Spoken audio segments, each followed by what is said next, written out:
네, 드림의 교회 성도 여러분 안녕하십니까? 이재용 목사입니다. 오늘 1월 10일 토요일 아침 묵상 제가 기도함으로 시작하겠습니다. 주님 은혜와 사랑에 감사를 드립니다. 2026년 한 해가 시작되고 어느덧 온전한 일주일이 지났습니다. 하나님 이 한 주 동안 우리의 마음이 들떴던 마음이 정돈되고 우리가 올 한 해 주님께서 우리에게 주신 말씀대로 살아가는 저희들 되게 하여 주시옵소서. 세상의 소음과 흔들리는 상황 가운데에 우리의 눈과 귀를 빼앗기지 않도록 하여 주시옵시고 무엇보다 우리의 마음의 중심을 잘 지킬 수 있도록 우리의 마음을 주장하여 주시옵소서. 하나님, 내일은 거룩한 주일입니다. 이 주일을 더욱더 말씀과 기도로 잘 준비하게 하여 주시옵시고 그리하여 내일 주일에 우리가 하나님께 예배 드릴 때에 그 예배 가운데 성령의 임재하심을 우리가 온전히 경험하며 주님께서 우리에게 베풀어 주시는 그 은혜의 단비를 온전하게 받아 충만한 능력 가운데 살아가는 저희 모두가 될 수 있도록 주님 인도하여 주시옵소서. 모든 것 주님께 맡기오며 예수 그리스도의 이름으로 기도드리옵나이다. 아멘.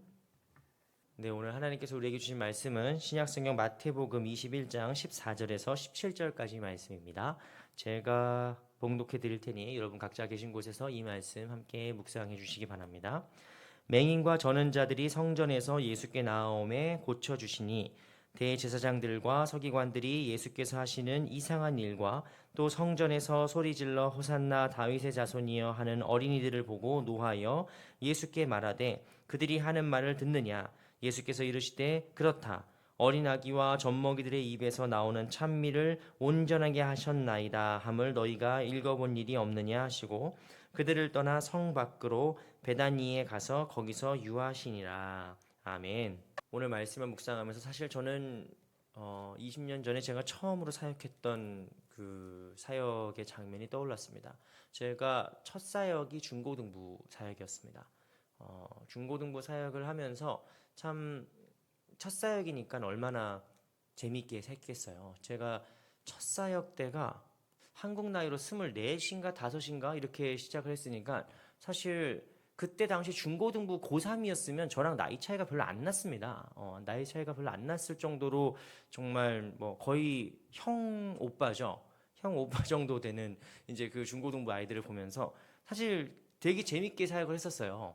일단 제가 그 중고등부 아이들이랑 나이 차이도 별로 안 나기도 했고 또 뭐 키 차이도 별로 안 나가지고 거의 누가 봐도 친구 정도 수준인데 어쨌든 즐겁게 찬양하고 또 막 뜨겁게 기도하고 막 이러면서 아이들이 좀 이렇게 부흥도 되고 참 애들이 이제 교회에서 모이는 것도 좋아하고 이게 그랬습니다. 근데 사실 얼마나 감사해요. 중고등부 애들이 밖으로 안 돌고 그때 그 교회가 망원동이고 버스만 타면 홍대 입구로 가고 뭐 그러기 때문에 사실 놀 데가 되게 많은 동네입니다. 그 동네가.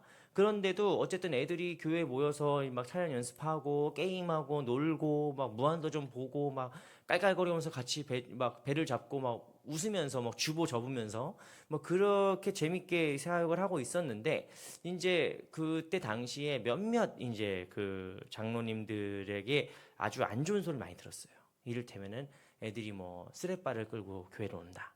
아니면 뭐 애들 여자애들 반바지가 너무 짧다. 뭐 아니면 뭐 애들이 모여서 피자를 먹었는데 박스를 제대로 안 버렸다. 뭐 아니면 이제 뭐 주일날 교회 왔는데 애들이 어제 먹었던 딱 냄새가 진동을 하더라. 뭐 이런 것들이 이제 그 어른들에게 별로 좋아 보이지 않았던 거죠. 물론 좋아 보이지 않습니다. 그건 좋은 게 아니죠. 애들이 잘 먹었으면 말이야 깨끗하게 치우고 이렇게 뭐 옷도 단정하게 입고 이러고 다녀야죠, 여러분. 그건 뭐 당연한 얘기입니다. 그런데 그때 그분들이 조금 그렇게 막 말씀하시는 걸 보면서 젊었던 어렸던 저도 몹시 좀 그런 거부감 같은 게 좀 있긴 했었습니다. 근데 아니나 다를까 뭐 아이들은 더 심하죠. 그래서 저는 그때 어떤 마음이 들었냐면은 이분들이 부흥을 꺼트리는 소화기와 같다라는 느낌을 받았어요. 그러니까 성령님이 이렇게 막 불을 붙여주시는데 부흥의 불을 막 붙여주시고 막 이렇게 막 불이 타오르려 하는데 교회의 어른들이 소화기가 돼서 쉬막 나오지 마, 막 쉬, 막 이런 거. 오히려 부흥을 꺼트리는, 내 앞장서는 그런 모습을 경험한 적이 있습니다. 근데 그거는 뭐 비단 어떤 교회 한 군데에서만 그랬던 게 아니라 사실 한국교회 많은 경우가 그랬던 적이 많죠. 경건한 예배와 뭔가 엄숙한 분위기를 중요하죠. 사실 중요합니다. 이게 뭐 안 중요하다는 게 아니에요. 예배는 당연히 경건하고 엄숙하고 진짜 진지하게 드리는 게 맞기도 하지만 사실은 뭐가 정답이다, 뭐가 맞다라고 우리가 규정할 수는 없거든요. 그렇지 않습니까? 그런데 어쨌든 뭔가 하나님이 새로운 역사를 일으키고 계시고 젊은 세대들이 막 부흥하고 뜨겁게 기도하고 찬양하고 교회에 모이려고 하는데 전통적인 어른들이 그걸 막아. 오히려 젊은 세대들, 다음 세대들 더 키우고 더 이렇게 막 준비를 해야 될 어른들이 그걸 막는 경우들이 왕왕 있더라. 왕왕 있더라. 물론 우리 교회는 그렇지 않습니다. 우리 교회는 지금 뭐 다음 세대를 키우기 위해서 뭐 우리 모든 지금 성도님들이 다 사활을 걸고 기도하고 있지 않습니까? 우리 교회는 그쵸? 정말 기도해야죠. 그런데 한국 교회가 사실 그런 적이 많았다는 거예요. 이상하죠. 애들이 교회를 나오면은 오히려 막 칭찬해주고 축하해주고 그래야 되는데 다 뭐 혼내고 막 이상하게 그랬던 적이 은근히 있습니다. 그게 우리만의 일이 아니에요. 옛날에도 예수님 당시에도 그런 일이 있는 겁니다. 여러분, 예수님께서 예루살렘에 입성하신 다음에 성전을 정화하십니다. 그리고 환전상들의 상을 엎으시고 장사꾼들을 내어 쫓으셨습니다. 주님께서 뭐라고 말씀하셨습니까? 내 집은 기도하는 집이라 일컬음을 받으리라 하였거늘 너희는 강도의 소굴로 만들었도다. 교회는 어떤 곳이라는 거예요? 기도하는 곳이라는 거예요. 맞는 말이죠. 교회는 기도하는 곳입니다. 그런데 예수님께서 그렇게 화를 내시면서, 아마 예수님 공생의 당시에 가장 크게 화를 내셨던 사건인데, 예수님께서 그렇게 화를 내시면서 막 상을 뒤엎고 막 사람들을 다 나가라고, 기도하는 집이다라고 말씀하시면서 주님께서 자, 다 같이 조용히 엄숙하게 기도하라고 말씀하셨을까요? 예수님께서 그렇게 성전을 정화하신 다음에 어떤 일이 벌어지냐면은 장사꾼들이 쫓겨난 자리에 누가 옵니까? 맹인과 저는 자들, 장애인들이 와요. 장애인들이 모여들기 시작하고, 두 번째로 아이들이 뛰어들어오기 시작합니다. 꼬맹이들이 뛰어들어오면서 뭐라고 합니까? 호산나 호산나, 다윗의 자손이요, 가장 높으신 분이 호산나, 그래서 막 노래를 부르면서 들어와요. 여러분, 이게 어떤 사건이에요? 메시아적 사건이에요. 메시아적 사건. 주님의 은혜를 갈망하는 자들, 장애인이거나 몸이 불편하거나 마음이 상해 있거나 연약한 자들이 그 자리에 와서 치유를 받기 원하고 고침받기 원하고, 그 다음에 가장 순수한 아이들이 뛰어다니면서 찬양하고 노래하고 기뻐 춤추는 그곳을 주님께서 조용해! 기도하는 집인데 말이야, 막 혼내셨을까요? 아니에요. 그거는 괜찮은 거예요. 그건 괜찮은 거예요. 오히려 그래야 되는 거예요.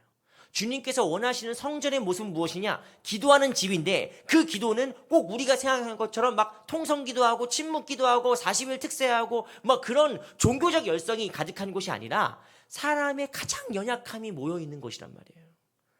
나의 가장 연약함, 나의 가장 부족함들이 모이고, 또한 동시에 순전한 기쁨과 찬양이 회복되는 곳이 주님께서 말씀하시는 기도하는 집이에요.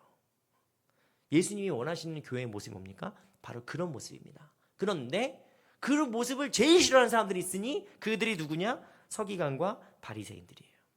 대제사장들과 서기관들입니다.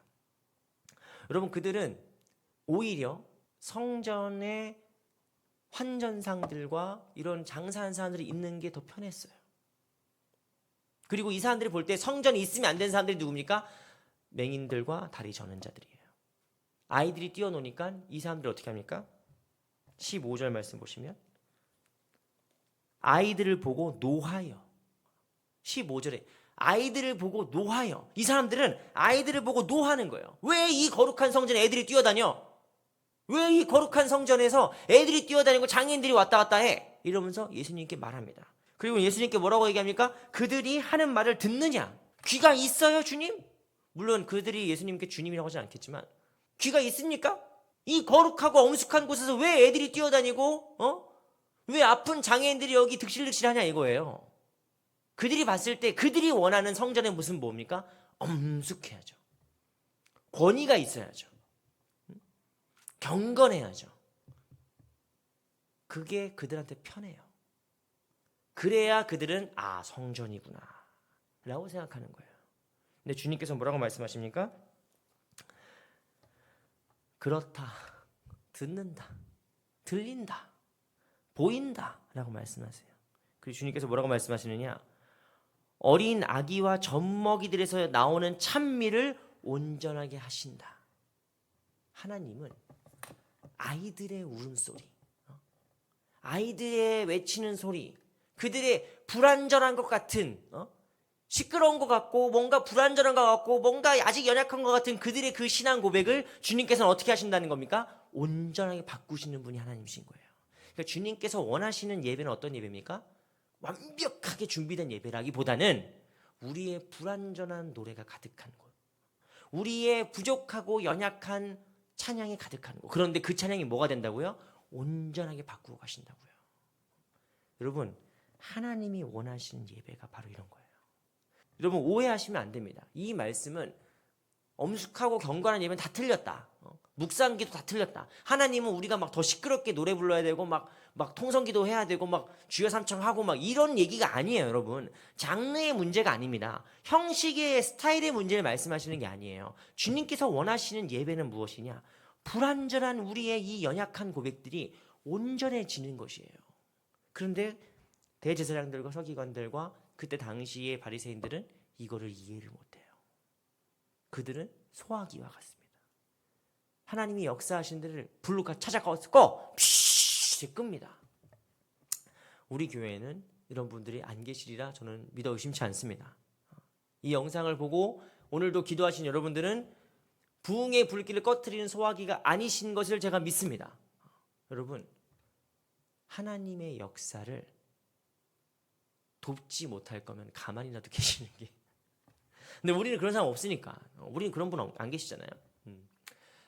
사랑하는 여러분, 어느 순간부터 우리가 내가 생각하는 교회와 내가 생각하는 예배가 이제 그 확립이 돼 있는 거죠. 우리가 각자 신앙생활을 10년, 20년, 30년 해오면서 이제 예배는 이래야 되는데, 교회는 이래야 되는데. 그러니까 너무 인간적인 생각과 판단들이 참 많을 때가 있습니다. 그래서 다른 모습을 보고 우리가 너무 쉽게 정죄하거나 그건 아니야 라고 판단할 때가 참 있는 거죠. 근데 오늘 주님께서 말씀하십니다. 온전한 예배는, 하나님께서 원하시는 이 성전의 모습은 여러분, 아프고 다치고 지치고 힘든 그 영혼들이 와서 위로를 받고, 또 아이들이 와서 뛰어놀고 찬양하고 아무것도 모르면서 호산나 다윗의 자손이여, 이게 뭔지도 모르면서, 이 의미가 뭔지도 모르지만 그렇게 기쁘게 찬양하는 그 소리들이 가득하시면 주님께서 우리의 그 신앙 고백을, 그 찬양을 온전하게 만들어 가시는 거예요. 여러분, 그런 은혜의 역동성이 살아있는 것이 교회고 주님께서 원하시는 예배인 줄 믿습니다. 사랑하는 우리 들미의 교회 성도 여러분, 우리 교회가 바로 그런 교회가 되어야 될 줄 믿습니다. 주님께서 원하시는 교회, 주님께서 원하시는 예배, 그 예배를 드리면서 우리의 인간적인 판단과 생각과 우리의 기준보다 하나님의 기준을 더욱 높여드리는 저와 여러분 모두가 되기를 주님의 이름으로 축원합니다. 제가 기도하겠습니다. 갓난아이와 젖먹이의 찬양을 온전케 하시는 주님, 하나님, 우리의 교회가 정말 아이들의 찬양 소리로 가득한 교회가 되게 하여 주시옵소서. 뛰어노는 아이들의 그 활기찬 웃음소리가 가득한 교회가 될 수 있도록 주님 인도하여 주시옵소서. 사람의 기준과 사람의 판단으로 그저 우리 눈에 볼 때 완벽한 예배가 아니라 하나님의 마음에 흡족한 예배와 하나님 마음에 합당한 교회 공동체가 될 수 있도록 주님 인도하여 주시옵소서. 내일 주일의 예배가 바로 그러한 예배가 되도록 주님 함께하여 주시옵소서. 모든 것 주님께 맡기오며 예수 그리스도의 이름으로 기도드리옵나이다. 아멘. 네, 계속해서 찬양과 기도로 오늘 하루를 묵상으로 이어가시기 바랍니다.